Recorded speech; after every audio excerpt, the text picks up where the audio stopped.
नमस्कार दोस्तों, आज की तारीख है 21 नवंबर 2024 और हम आपके लिए लाए हैं हिमाचल प्रदेश के ताज़ा समाचार। लेकिन पहले एक सवाल, आप हिमाचल के किस खूबसूरत कोने से ये खबरें सुन रहे हैं? नीचे कमेंट करके जरूर बताएं। अब थोड़ी सी गंभीरता के साथ अगर आप हिमाचल के विकास, पर्यटन और सामाजिक क्षेत्र की हर छोटी बड़ी खबर से अपडेट रहना चाहते हैं तो हमारे चैनल को सब्सक्राइब करें। जी हाँ, फटाफट सब्सक्राइब का बटन दबाएं और हमारे साथ जुड़े। और हाँ, अपडेट्स के लिए हमें फॉलो करना मत भूलिए। खबरें ताज़ा हो या मजेदार, हम हैं आपके साथ हर कदम। समाचार नंबर 1, घुमारवीं के लापता पंचायत तकनीकी सहायक की पंजाब एरिया में मिली लाश। घुमारवीं में कुछ दिन पहले लापता हुए पंचायत तकनीकी सहायक की लाश मिली है। सेऊ गांव का रहने वाला 43 वर्षीय पंकज शर्मा ग्वालथाई, बस्सी व दबट पंचायत में बतौर तकनीकी सहायक कार्यरत था। वह खरकड़ी निवासी परमजीत के घर में किराए के कमरे में रहता था। कुछ दिन पहले वह घर गया था। उसके बाद से उसका कुछ पता नहीं चल रहा था। मकान मालिक परमजीत ने गत 17 नवंबर को उसकी गुमशुदगी की रिपोर्ट दर्ज करवाई थी। बुधवार को उसका शव कैंचीमोड़न्य नादेवी सड़क पर पंजाब क्षेत्र में कल्लर से बरामद हुआ है। सूचना मिलते ही स्वारघाट थाना से पुलिस मौके पर पहुंची। पुलिस ने उसके परिजनों को सूचित कर दिया। जिस जगह से शव मिला है वह क्षेत्र पंजाब में आता है। औपचारिकताएं पूरी करने के बाद शव पोस्टमार्टम के लिए भेजा जाएगा। अभी यह पता नहीं चल पाया है कि उसकी मृत्यु कब हुई थी। पोस्टमार्टम रिपोर्ट से ही कारणों का खुलासा होने की उम्मीद है। डीएसपी हेडक्वार्टर मदन धीमान ने मामले की पुष्टि की है। समाचार नंबर 2, जब हवा में लटक गया जेसीबी से लदा ट्राला। सोलन के शामती बाईपास पर एक बड़ा हादसा टल गया जब एक जेसीबी मशीन से लदा ट्रॉला अचानक हवा में लटक गया। यह ट्रॉला जौनाजी रोड की ओर जा रहा था कि अनियंत्रित होकर बाईपास के किनारे अटक गया। गनीमत रही कि ट्रॉला नीचे नहीं गिरा, जिससे बड़ा हादसा होने से बच गया। स्थानीय लोगों ने सूचना पुलिस को दी और पुलिस टीम हादसे की जांच में जुट गई है।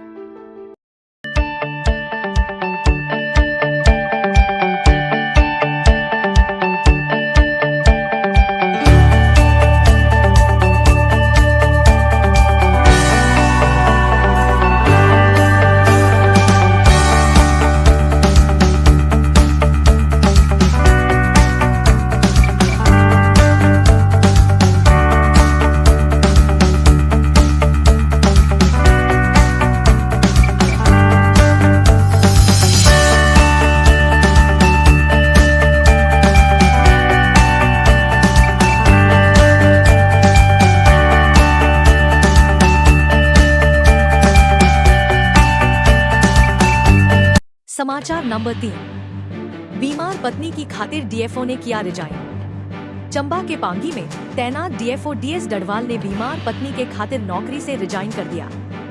कैंसर से पीड़ित पत्नी की देखभाल के लिए उच्च अफसरों से कई बार लगाई गुहार काम न आने के बाद फॉरेस्ट अफसर ने यह कदम उठाया है। मौजूदा समय में डीएस डडवाल पांगी में सेवाएं दे रहे थे। उनकी पत्नी बिंदु कंवर धर्मशाला के फरसटगंज सीनियर सेकेंडरी स्कूल में बतौर केमिस्ट्री प्रवक्ता तैनात है। वह कैंसर से पीड़ित हैं। मूल रूप से कांगड़ा के परागपुर के रहने वाले डीएस डडवाल ने बताया कि उन्होंने इस बारे में कई बार उच्च अधिकारियों से बात की थी। कायदे अनुसार उनकी पोस्टिंग वन्य प्राणी विंग में होनी चाहिए थी। अपनी पोस्टिंग के लिए सरकार को भी निवेदन कई बार किया कि मेरी पत्नी की मेडिकल स्थिति ठीक नहीं है, लेकिन कुछ नहीं हुआ। 9 माह पहले जब मेरी पोस्टिंग पांगी हुई थी, तब मैंने सरकार से निवेदन किया था कि मेरी पोस्टिंग धर्मशाला के नजदीक कर दी जाए। इसी बीच 9 महीने हो गए, कुछ नहीं हुआ। पारिवारिक परिस्थितियों ऐसी बन गई कि इस्तीफे के अलावा कोई चारा नहीं था।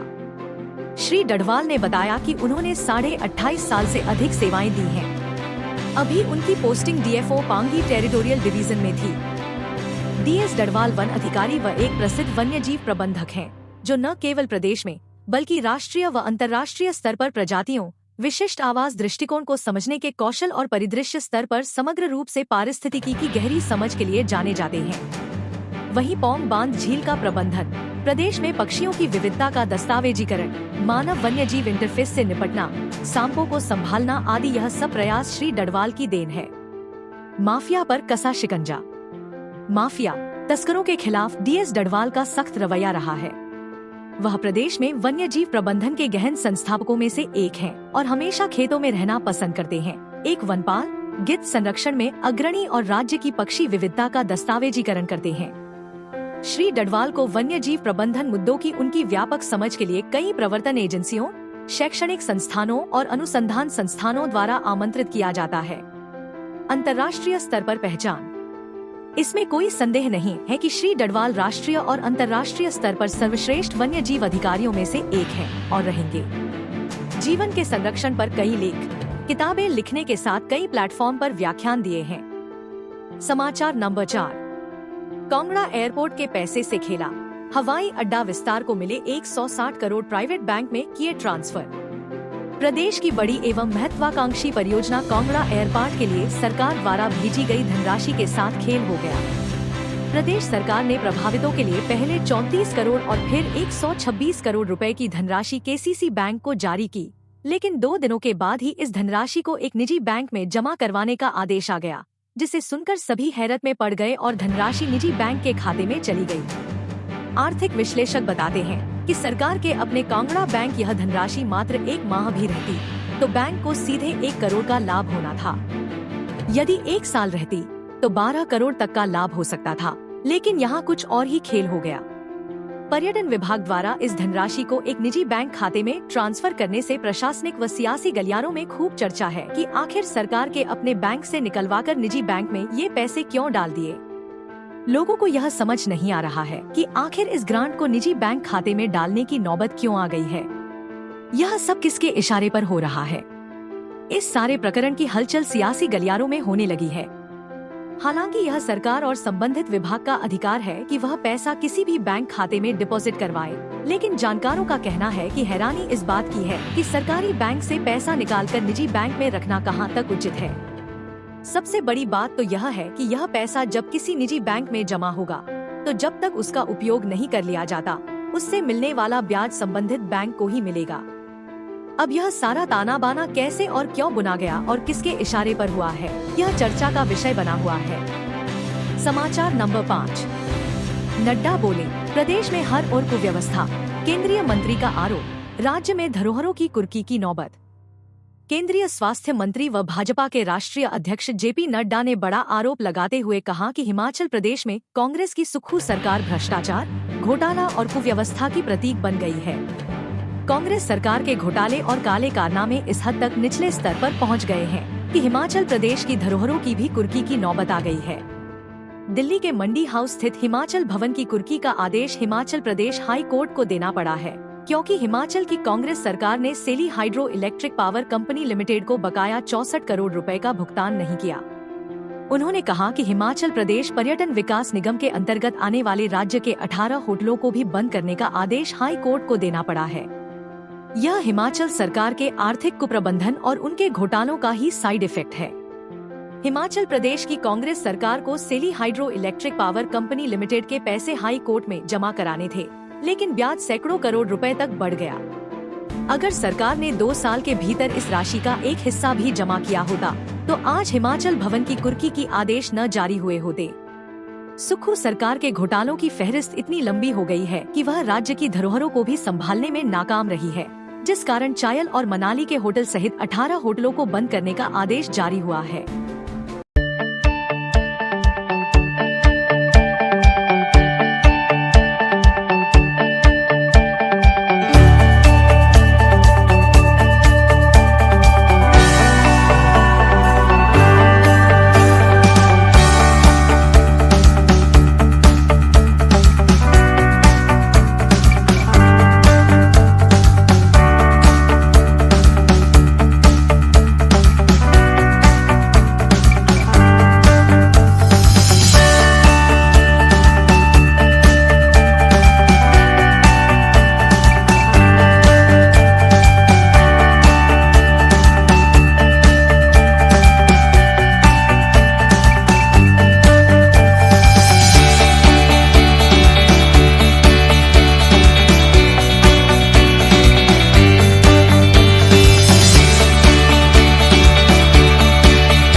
समाचार नंबर 6। होटल बंद करने के ऑर्डर को चुनौती देगी सरकार। हाई कोर्ट ने 18 होटल बंद करने के दिए हैं आदेश। हिमाचल पर्यटन विकास निगम के घाटे वाले होटल को बंद करने के हाई कोर्ट के आदेश के खिलाफ राज्य सरकार अपील में जाएगी। राज्य पर्यटन विकास निगम को 25 नवंबर से पहले इस फैसले को चुनौती देने के निर्देश सरकार की ओर से मिले हैं। इस फैसले को राज्य सरकार के लिए बड़ा झटका माना जा रहा है। राज्य सरकार ने टूरिज्म कारपोरेशन की वित्तीय हालत को सुधारने के लिए रिटायर IAS अधिकारी तरुण श्रीधर की अध्यक्षता में कमेटी बना रखी है और इस कमेटी की रिपोर्ट अभी नहीं आई है। इसी बीच हाई कोर्ट ने अपने फैसले में 18 होटल बंद करने का ऑर्डर दे दिया है। इस फैसले को अब दोबारा चुनौती देने का फैसला हो गया है। राज्य सरकार ने पर्यटन विकास निगम को 25 नवंबर से पहले एकल पीठ के इस फैसले को खंडपीठ में चुनौती देने के निर्देश दिए हैं। बता दें कि मंगलवार को न्यायमूर्ति अजय मोहन गोयल ने होटल बंद करने के आदेश दिए हैं। इन होटलों में विख्यात चायल पैलेस सहित धर्मशाला का hotel Dhauladhar, log huts Manali, hotel Sarwari Kullu आदि शामिल हैं। इन सभी को 25 नवंबर तक बंद करना होगा। हिमाचल प्रदेश पर्यटन विकास निगम के MD अदालत के आदेश की अनुपालना करवाएंगे। 3 दिसंबर को मामले की अगली सुनवाई के दौरान पर्यटन विकास निगम के MD आदेश की अनुपालना के संबंध में एक शपथ पत्र दाखिल करेंगे। उल्लेखनीय है कि ये होटल ऑक्यूपेंसी के मामले में निरंतर पिछड़ रहे थे। अदालत ने कहा है कि इन होटलों के प्रबंधन व रखरखाव पर एक तरह से फिजूल खर्ची हो रही है।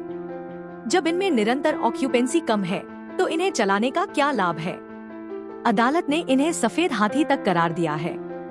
हाई कोर्ट ने कहा कि वित्त से जुड़े जितने भी मामले अदालत के समक्ष आते हैं तो राज्य सरकार वित्तीय संकट की बात कहती है। उल्लेखनीय है कि राज्य सरकार के पर्यटन विकास निगम के तहत कुल 56 होटल चल रहे हैं। कोर्ट में तथ्य सामने आया कि चायल स्थित पैलेस होटल में 50 कमरे हैं। वर्ष 2022 में यहां कुल 28.39 ऑक्यूपेंसी थी। इसके साथ ही 2023 में यहां 24.42 व 2024 26.26% ऑक्यूपेंसी रिकॉर्ड की गई। अदालत में सामने आया कि हमीरपुर के होटल हमीर में 50% से अधिक ऑक्यूपेंसी पाई गई। इसके अलावा 50% से अधिक ऑक्यूपेंसी वाले अन्य होटलों में hotel Jwalaji, hotel rose common Kasauli, tourist inn Riwalsar Mandi, hotel Suket Sundernagar व चंडीगढ़ का हिमाचल भवन शामिल है। अदालत ने कहा कि इससे साफ है कि पर्यटन विकास निगम अपनी संपत्तियों से लाभ नहीं कमा पा रहा है। समाचार नंबर 7। हिमाचल न्यूज।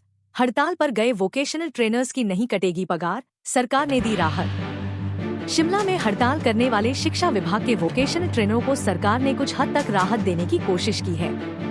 हालांकि इनके मामले में आखिरी फैसला केंद्र सरकार से मामला उठाए जाने के बाद ही हो पाएगा, लेकिन फिर भी यहां सरकार ने इनके लिए कमेटी बनाकर कुछ राहतें देने को सैद्धांतिक स्वीकृति दे दी है। राज्य के 1100 सरकारी स्कूलों में कार्यरत 2174 व्यावसायिक ट्रेनरों को अब साल में 30 दिन का अवकाश मिलेगा। मांगों को लेकर शिक्षकों ने बीते सप्ताह शिमला में जो 13 दिन तक हड़ताल की थी उसका वेतन भी नहीं कटेगा। विशेष अवकाश में इसे शामिल कर वेतन की अदायगी की जाएगी। बुधवार को राज्य सचिवालय में शिक्षा मंत्री रोहित ठाकुर की अध्यक्षता में आयोजित बैठक में यह निर्णय लिया गया। बैठक में सचिव शिक्षा राकेश कंवर, समग्र शिक्षा अभियान के राज्य परियोजना निदेशक राजेश शर्मा, निदेशक प्रारंभिक शिक्षा आशीष कोहली व उच्च शिक्षा निदेशक डा अमरजीत शर्मा मौजूद रहे। बैठक में व्यावसायिक ट्रेनरों के 2 प्रतिनिधि भी उपस्थित हुए। व्यावसायिक शिक्षक कंपनियों को बाहर कर उन्हें हिमाचल प्रदेश राज्य इलेक्ट्रॉनिक्स विकास निगम के अधीन करने की मांग कर रहे थे। बैठक में हरियाणा सहित कुछ अन्य राज्यों के मॉडल पर भी चर्चा की गई। बैठक में इसके लिए समग्र शिक्षा अभियान के राज्य परियोजना निदेशक राजेश शर्मा की अध्यक्षता में उप समिति गठित की गई है। कमेटी की सिफारिशों के आधार पर सरकार इस मामले में आगामी निर्णय लेगी। कमेटी में सह सचिव शिक्षा सहित व्यावसायिक शिक्षक संघ के प्रतिनिधि भी शामिल होंगे। आयु सीमा बढ़ाई। ट्रेनरों को दूसरी राहत नियुक्ति में दी गई है। अभी तक 37 साल की आयु तक ही व्यावसायिक शिक्षक नियुक्त हो सकते थे, लेकिन इसकी आयु सीमा बढ़ाकर 45 साल कर दी है। वहीं यदि एक कंपनी से छोड़कर दूसरी कंपनी के अधीन इन ट्रेनरों को नियुक्त किया जाता है तो इनकी नियुक्ति नई नहीं मानी जाएगी, यानी दूसरी कंपनी में इन्हें उतना ही वेतन मिलेगा जितना पिछली कंपनी में मिलता था।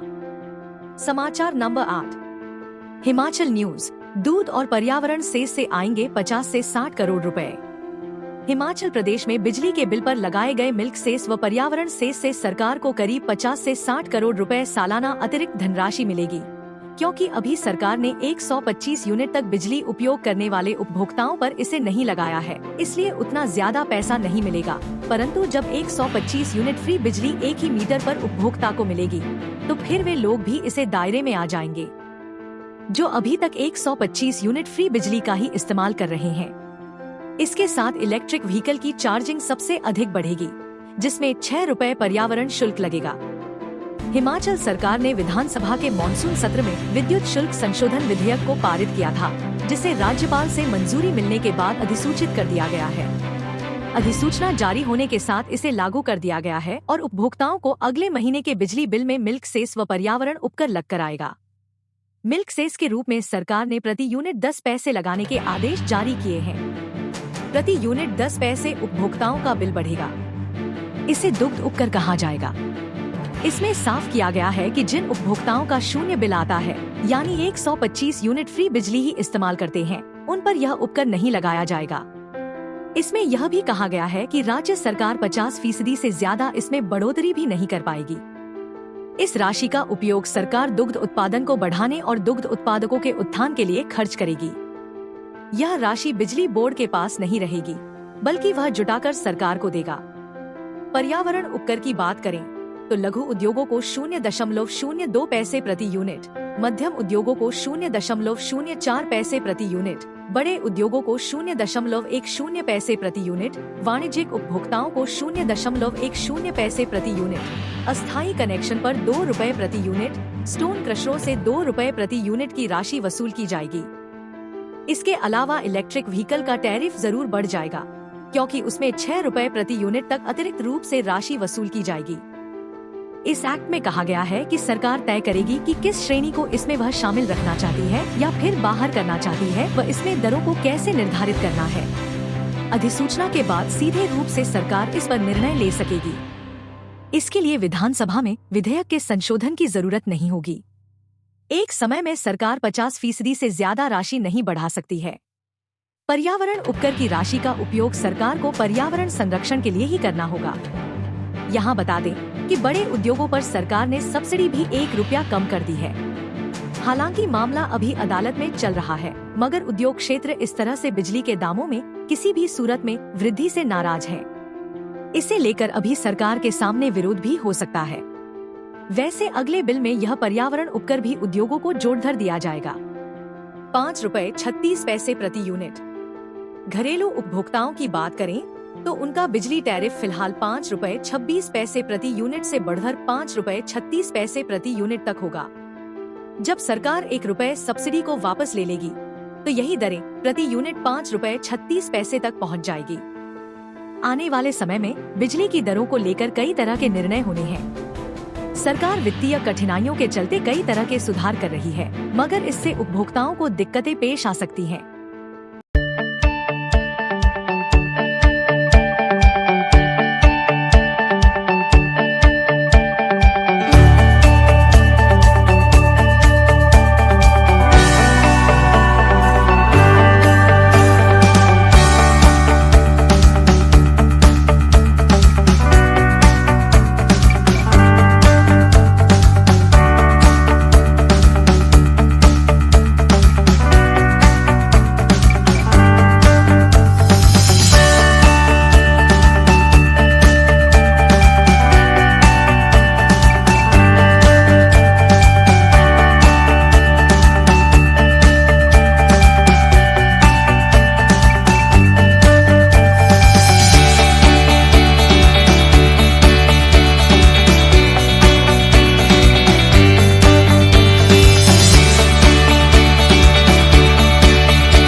समाचार नंबर 9।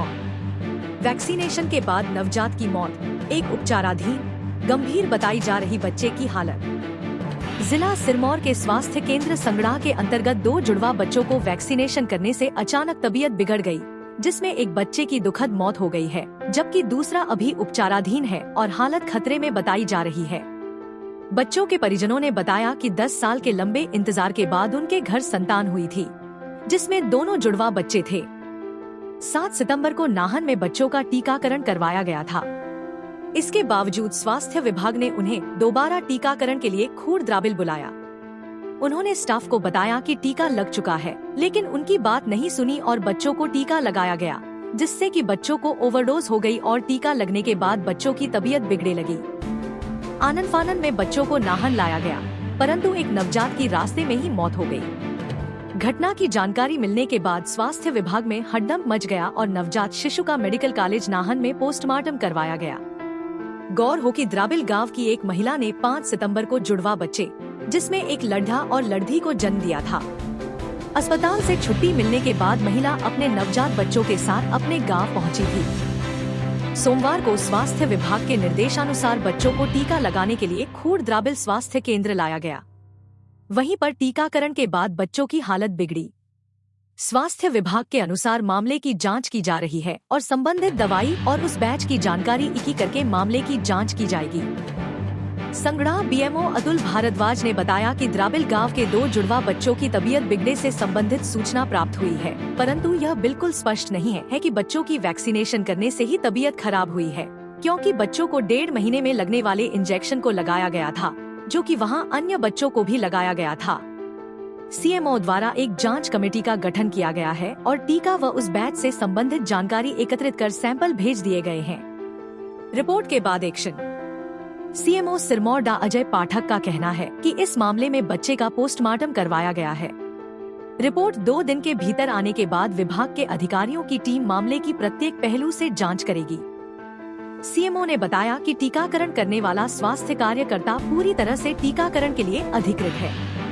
वहीं मामले की जांच पड़ताल के बाद आगामी कार्रवाई अमल में लाई जाएगी। समाचार नंबर 10।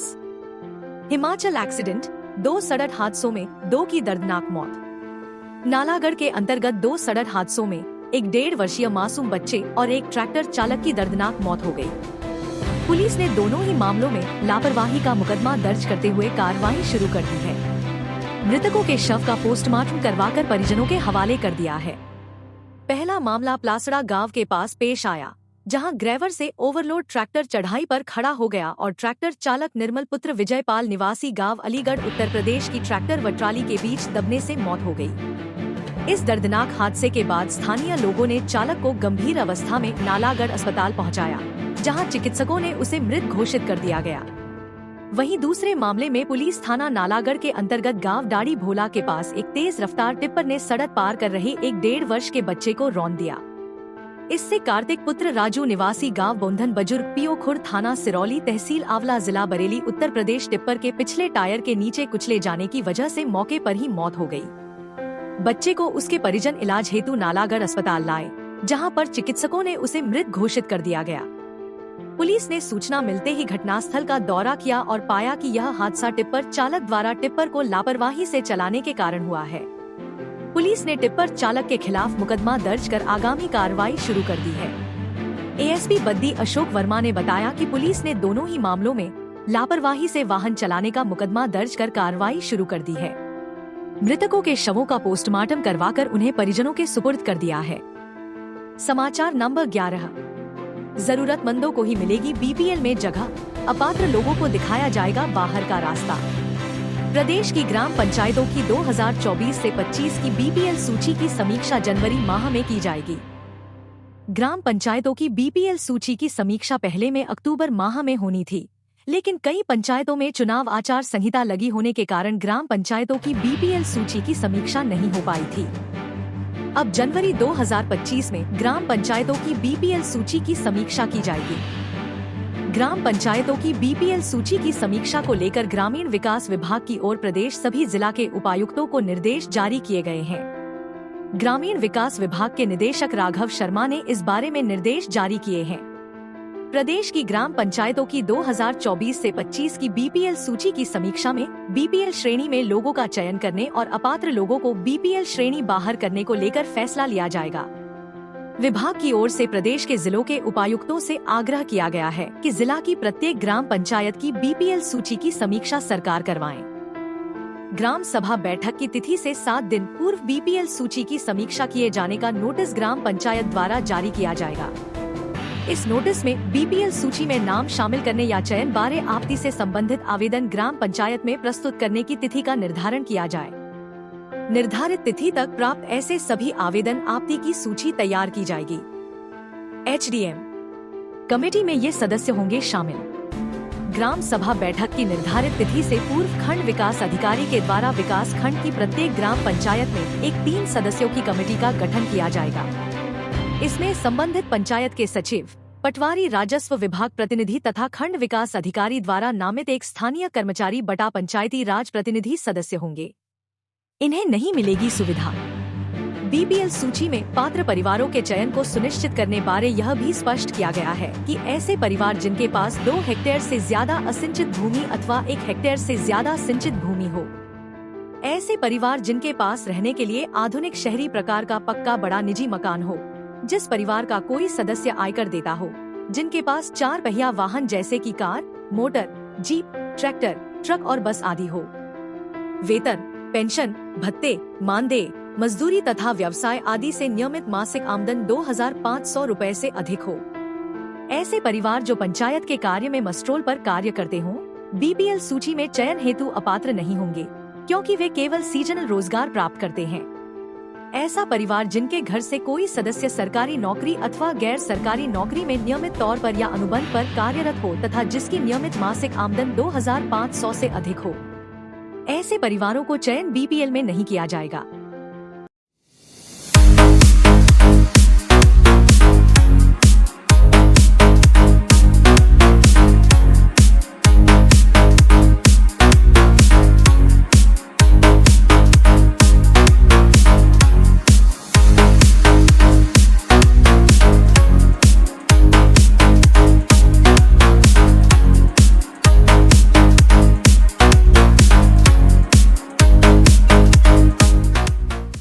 समाचार नंबर 12। नड्डा के घर में सियासी ताकत दिखाएंगे सुक्खू। हिमाचल में वाटर टूरिज्म का मॉडल बने बिलासपुर में 2 साल का कार्यकाल पूरा होने पर भव्य जश्न के बहाने सुक्खू सरकार के पास विकासात्मक मुद्दे के रूप में टूरिज्म सबसे बड़ा ब्रह्मास्त्र है। इसे अब प्रदेश भर में लागू किया जा रहा है। टूरिज्म में निखार से जीएसटी के रूप में रेवेन्यू आएगा, तो वहीं स्थानीय लोगों के लिए प्रत्यक्ष एवं अप्रत्यक्ष रूप से रोजगार के अवसर भी सृजित होंगे। जश्न के जरिए आत्मनिर्भर हिमाचल के लक्ष्य पर फोकस करते हुए सरकार जनता के समक्ष 2 साल की उपलब्धियां रखने के अलावा अगले 3 साल के संकल्प भी रखेगी। हाईकमान की मौजूदगी में बीजेपी के राष्ट्रीय अध्यक्ष जेपी नड्डा के गृह जिला से विरोधी दल को एक स्पष्ट राजनीतिक संदेश देने की कोशिश होगी, तो वहीं अपनी राजनीतिक ताकत और प्रभाव का भी बखूबी प्रदर्शन किया जाएगा। कार्यक्रम के आयोजन के लिए बिलासपुर के लुहणू मैदान स्थित स्पोर्ट्स कॉम्प्लेक्स को चुना गया है। 25,000 लोगों को जुटाने के लक्ष्य के साथ कांग्रेस कार्यक्रम की तैयारियों में जुट गई है। जानकारी के मुताबिक जश्न के सफल आयोजन के लिए बागबानी मंत्री जगत सिंह नेगी को कमान सौंपी गई है, जबकि उनके साथ तकनीकी शिक्षा मंत्री राजेश धर्माणी सहयोग करेंगे। कार्यक्रम के दौरान सरकार के 2 साल में हुए प्रमुख विकास कार्यों और उपलब्धियों तथा जनहित में लिए गए निर्णयों को जनता के सामने प्रमुखता से रखा जाएगा। इसके अलावा सरकार ऑपरेशन लोटस की विफलता पर नड्डा के गृह जिला में भाजपा को घेरने की पूरी कोशिश करेगी। दिल्ली से आएंगे बड़े नेता। लुहणू मैदान स्थित स्पोर्ट्स कॉम्प्लेक्स में जश्न का आयोजन होगा, जिसमें केंद्रीय नेताओं को आमंत्रित किया जाएगा। पिछले दिनों सीएम सुखविंदर सिंह सुक्खू ने शिमला में बिलासपुर के नेताओं विधायक एवं मंत्री राजेश धर्माणी, पूर्व मंत्री रामलाल ठाकुर, पूर्व विधायक बंबर ठाकुर और युवा नेता विवेक कुमार के साथ इस भव्य जश्न को लेकर चर्चा की है। प्रॉपर ट्रैफिक प्लान बनेगा। सरकार के 2 साल के जश्न की तैयारियों को लेकर जिला प्रशासन भी एक्टिव हो गया है। अगले सप्ताह उपायुक्त सभी अधिकारियों के साथ बैठक करेंगे और कार्यक्रम के लिए एक प्रॉपर ट्रैफिक प्लान तैयार किया जाएगा। कहां-कहां गाड़ी पार्क होंगी, तो वहीं वीआईपी व वीवीआईपी मूवमेंट को लेकर भी विस्तृत चर्चा की जाएगी। समाचार नंबर 13। दिल्ली जाएंगे सीएम, आला नेताओं से होगी मुलाकात, राजनीतिक हालात संघ संगठन के गठन पर होगी चर्चा। मुख्यमंत्री सुखविंदर सिंह सुक्खू गुरुवार को दिल्ली जाएंगे। इस दौरान कांग्रेस आला नेताओं से उनकी मुलाकात होगी। मुख्यमंत्री इस दौरान हिमाचल के राजनीतिक हालात पर चर्चा कर सकते हैं। इसके अलावा मुख्यमंत्री इस मुलाकात में हिमाचल में कांग्रेस संगठन में अहम पदों पर पदाधिकारियों की तैनाती पर अपनी राय दे सकते हैं। कांग्रेस संगठन को भंग करने के बाद अब नए सिरे से कार्यकारिणी गठित करने की तैयारियां चल रही हैं और इस सिलसिले में कांग्रेस प्रदेशाध्यक्ष प्रतिभा सिंह भी दिल्ली में हैं और उन्होंने बीते दिनों हिमाचल प्रभारी राजीव शुक्ला से भी मुलाकात की थी। अब मुख्यमंत्री सुखविंदर सिंह सुक्खू भी संगठन में महासचिव और कार्यकारी अध्यक्ष जैसे अहम पदों के लिए अपनी राय दे सकते हैं। मुख्यमंत्री के इस दौरे को कांग्रेस सरकार के 2 साल पूरे होने पर आयोजित होने वाले समारोह से जोड़कर भी देखा जा रहा है। राज्य सरकार 11 दिसंबर को प्रदेश में 2 साल का कार्यकाल पूरा कर रही है। इस दौरान बिलासपुर में आयोजित होने वाले समारोह के लिए केंद्रीय नेतृत्व को निमंत्रण देने की भी चर्चा प्रदेश में चल रही है। इस समारोह में आने के लिए मुख्यमंत्री सुखविंदर सिंह सुक्खू, कांग्रेस राष्ट्रीय अध्यक्ष मल्लिकार्जुन खड़गे, लोकसभा में नेता प्रतिपक्ष राहुल गांधी और प्रियंका गांधी वाड्रा को निमंत्रण देने और समारोह के आयोजन की तैयारियों पर भी चर्चा कर सकते हैं।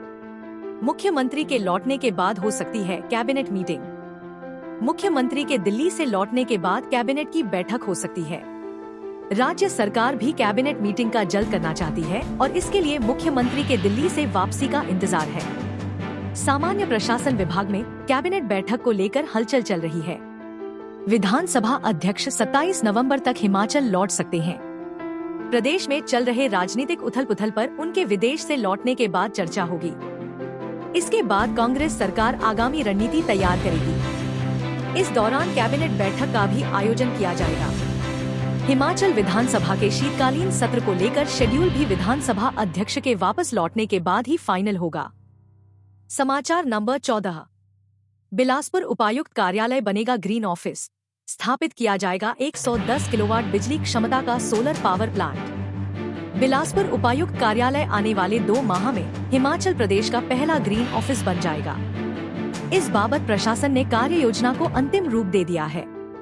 National thermal power corporation (NTPC) के सहयोग से डीसी ऑफिस की छत पर 70 लाख रुपए की लागत से 110 किलोवाट बिजली क्षमता का सोलर पावर प्लांट स्थापित किया जाएगा। पैसा हिम ऊर्जा विभाग के पास जमा करवाया जा चुका है। अगले 2 महीने में यह प्लांट स्थापित करने का लक्ष्य तय किया गया है। इसका लाभ यह होगा कि डीसी ऑफिस का बिजली बिल शून्य आएगा। अभी तक हर माह जिला उपायुक्त कार्यालय का 40,000 से लेकर 60,000 रुपए तक बिजली बिल आ रहा है। ऐसे में ग्रीन ऑफिस को लेकर तैयार की गई योजना निश्चित रूप से कारगर साबित होगी। उपायुक्त बिलासपुर आबिद हुसैन सादिक ने यह इनिशिएटिव लिया, जिसके लिए NTPC प्रबंधन से बातचीत की गई और उस ओर से सोलर पावर प्लांट की हामी भर दी गई। NTPC की ओर से सोलर पावर प्लांट के लिए 70 लाख रुपए का बजट दिया गया है, जिसे प्रशासन ने हिम ऊर्जा विभाग के पास जमा करवा दिया है। हिम ऊर्जा विभाग को अगले 2 महीने में इस कार्य को पूरा करने का लक्ष्य दिया गया है।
समाचार नंबर 15। हिमाचल क्राइम। शिमला में चिट्टे के साथ 3 ड्रग पेडलर गिरफ्तार। शिमला पुलिस की चिट्टा माफिया पर लगातार कार्रवाई जारी है। पुलिस ने 2 अलग अलग मामलों में चिट्टे के साथ 3 ड्रग पेडलर्स को पकड़ा है। पुलिस ने आरोपियों के कब्जे 14.78 ग्राम चिट्टा बरामद किया है। पुलिस की कार्रवाई से चिट्टा माफिया में हड़कंप मचा हुआ है। पुलिस पता लगा रही है कि आरोपियों के तार कहां-कहां जुड़े हुए हैं।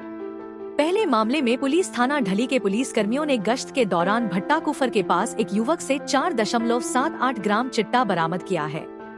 आरोपी की पहचान हन्नी दत्ता के रूप में हुई है। दूसरे मामले में पुलिस थाना ठियोग के पुलिस कर्मी गश्त पर फागू में मौजूद थे। पुलिस कर्मियों ने गुप्त सूचना पर एक कार को चेक किया तो कार सवार युवकों से 10 ग्राम चिट्टा बरामद किया गया। आरोपी युवकों की पहचान मनीष कश्यप उम्र 24 साल निवासी गांव मोहक तहसील ठियोग जिला शिमला और रोहित वर्मा उम्र 24 साल निवासी गांव टिंगर टपकोटी तहसील ठियोग जिला शिमला के रूप में हुई है। एसपी शिमला संजीव गांधी का कहना है कि शिमला पुलिस नशा तस्करों के खिलाफ कड़ी कार्रवाई कर रही है। चिट्टे के साथ पकड़े गए तीनों आरोपियों के खिलाफ आगामी कार्रवाई शुरू कर दी है। समाचार नंबर 16। रबी फसलों का उत्पादन बढ़ाने में करे मदद, पशुपालन मंत्री ने वैज्ञानिकों और कृषि अधिकारियों को दिए निर्देश। हिमाचल प्रदेश कृषि विश्वविद्यालय में बुधवार को रबी फसलों पर राज्य स्तरीय कृषि अधिकारियों की कार्यशाला का आयोजन किया गया। मुख्य अतिथि कृषि एवं पशुपालन मंत्री चंद्र कुमार ने वैज्ञानिकों और कृषि अधिकारियों से किसानों को रबी फसलों का उत्पादन बढ़ाने में मदद करने का आह्वान किया। उन्होंने कहा कि मौसम अनुकूल कृषि राज्य में खाद्य फसलों, तिलहन, दालों और सब्जियों के उत्पादन को बढ़ाने में मदद कर सकती है, जो राष्ट्रीय उत्पादकता से कम है। उन्होंने विश्वविद्यालय द्वारा अनुमोदित फसल किस्मों और प्रौद्योगिकी को किसानों के बीच शीघ्रता से स्थानांतरित करने में कृषि अधिकारियों से मदद मांगी ताकि किसानों की आय में वृद्धि हो। उन्होंने नई टेक्नोलॉजी को किसानों तक ले जाने के लिए अधिकारियों को कहा ताकि उसका प्रयोग अधिक हो। उप मुख्य सचेतक केवल सिंह पठानिया ने कहा कि अधिकारियों और विशेषज्ञों को अपनी बात स्थानीय भाषा में रखनी चाहिए। कुलपति प्रो नवीन कुमार ने कहा कि मृदा परीक्षण के लिए ब्लॉक से भी नीचे गांव स्तर पर पहुंचाने के लिए नई परियोजना को लाया जा रहा है। विशिष्ट अतिथि कृषि विभाग के संयुक्त निदेशक दाजीत सिंह ने आगामी रबी सीजन की तैयारियों के बारे में विस्तार से बताया। अनुसंधान निदेशालय के प्रभारी वैज्ञानिक डॉक्टर प्रदीप कुमार ने अनुसंधान गतिविधियों की विस्तृत जानकारी दी। प्रसार शिक्षा निदेशक डा विनोद शर्मा ने कहा कि किसानों के खेतों पर अग्रिम पंक्ति के प्रदर्शनों की जियो टैगिंग शुरू की गई है। उन्होंने अन्य प्रसार गतिविधियों के बारे में विस्तार से जानकारी दी।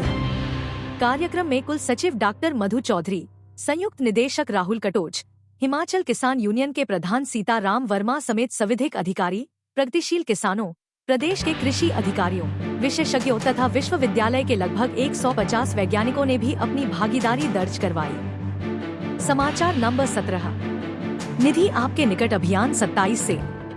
कर्मचारी भविष्य निधि संगठन EPFO निधि आपके निकट अभियान 27 नवंबर से शुरू करने जा रहा है।